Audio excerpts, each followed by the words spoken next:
What up and welcome to Rama Screen YouTube channel, and here's my review of Prime Video's new series, Hotel Costiera. Let's rock this. Okay, so this is basically an Italian series that's filmed in English language with some Italian mixed into it because of the setting. Obviously, the lead star, Jesse Williams, is not Italian, and some of his co-stars here are British, so I guess you can call this a very interesting hybrid. Anyway, thanks to Prime Video, I've already watched the entire 6 episodes of this first season, and to me, the best way to describe Hotel Costiera is it's kind of like if Ray Donovan and Leverage and the White Lotus had a threesome. But Hotel Costiera is a lot more milquetoast by comparison, which is fine if you are into milquetoast flavored shows, but as for me, there were times while watching these episodes where I was just begging for either the characters or the narrative to have a little more kick to it. But of course they didn't, because that's not what the show was intentionally designed to do. I mean, some parts about it I enjoyed, and some parts about it put me to sleep. It's a case of the week or a problem of the week procedural show, but with a certain kidnapping as its overarching arc. But then it also turns into a heist story, so it's kind of all over the place really. I'm filing this one under mixed bag, or it's just okay category. Hotel Costiera is a comfort, frothy, caper entertainment that's formulaic yet reliable and effective. Directed by Adam Bernstein and Giacomo Martelli, in Hotel Costiera, Daniel De Luca is a half-Italian former U.S. Marine who returns to Italy, the land of his childhood, as a fixer in one of the world's most luxurious hotels, located on the spectacular coastline of Positano. In addition to dealing with the hotel's wealthy guest problems, Daniel is also on the trail of Alice, one of the owner's daughters who disappeared a month earlier. Daniel must do everything he can to bring her home.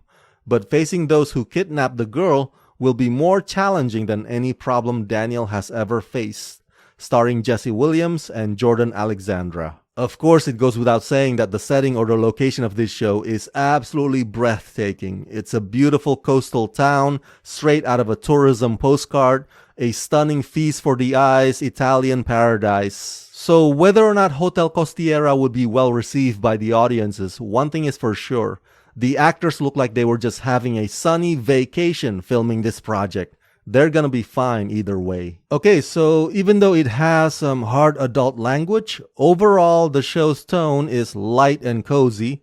Even when things get pretty dicey between our protagonist and the bad guys, the chase scenes, the fights, all that good stuff are done in a sort of bland manner. Now, Jesse on the lead is sufficiently charming.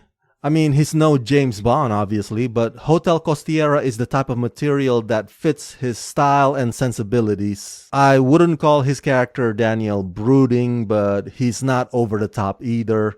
He conveys subtle intensity with a very measured sense of humor, and Jesse embodies that with such ease. His co-stars or his teammates have their own quirks and wits, but it's Jesse who's basically carrying the show. But again, to my point earlier, this is the type of comfort food show that only does the bare minimum. Hell, some of the scenes even feel like a throwback to the 90s. Perhaps one can argue that Hotel Costiera arrives 3 decades too late. It's that brainless escapism that doesn't require much critical analysis, which can be good or bad, depending on what you are in the mood to watch. It's not too gritty, and it's not too complex either.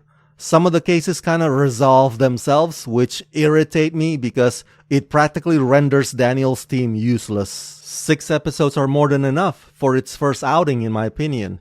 It screams out testing the waters experimental without being too glaring about it. And the dynamics of Daniel's team is a bit on and off. Sometimes they're fun, and sometimes they're awkward and wooden. And even though Hotel Costiera is not necessarily cheesy or absurd or bizarre, it does seem to project a bygone vibe that other TV shows today are desperately trying to move on from. And I don't know about you, but I'm kind of tired of all these plots out there about a fixer fixing wealthy people's trivial problems. So it's a bit overdone. and that can work against Hotel Costiera as far as mystery drama is concerned. So yeah, overall I give Hotel Costiera the rating of 3 out of 5. A very flawed yet a mildly enjoyable show that you can easily waste your time on if you want to watch something that doesn't challenge your critical thinking.